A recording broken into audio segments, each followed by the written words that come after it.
यदि आप future option में ट्रेडिंग करते हैं तो जाहिर सी बात है कि आप ट्रेडर ही हैं, क्योंकि जो इन्वेस्टर होता है वो तो इक्विटी में इन्वेस्ट करता है। फ्यूचर ऑप्शन में तो मंथली या वीकली एक्सपायरी आती है तो काटना ही पड़ता है, और रोल ओवर करने में हर बार इतना मार्जिन लगता है कि आदमी उसको रोल ओवर कैरी फॉरवर्ड करना उतना ठीक नहीं लगता है। तो यदि आप ट्रेडर हैं तो आपको सबसे पहले जो बात ध्यान रखनी है वो ये कि लॉस से बचना है। क्यों? क्योंकि आपके पास 1,00,000 रुपए आपने लगाए मार्केट में, अब एक यदि खत्म हो गए तो आप मार्केट से आउट हो गए, लेकिन आपके 1,00,000 के 2,00,000 हो गए, 3 हो गए, और 1,00,000 से आपने 5,00,000 भी बना लिए, तो भी आपको किस बात पे ध्यान रखना कि ये 5,00,000 ना खत्म हो जाए, क्योंकि ये 5 खत्म हो गए तो आपके लिए तो मार्केट खत्म हो गया।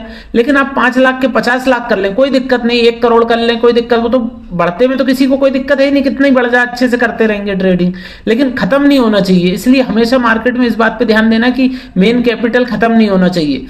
तो कोई भी ट्रेड लेने से पहले एकदम से एग्रेसिव होके अपनी पूरी कैपिटल नहीं लगाना, कैपिटल का 10, 20, 30% ज्यादा से ज्यादा लगाना चाहिए। और वो यदि लॉस हो रहा है तो उस दिन ट्रेड बंद कर दो, क्योंकि जब मार्केट में लॉस होता है तो आदमी क्या एग्रेसिव होकर ट्रेडर हर कुछ ट्रेड करने लगता है।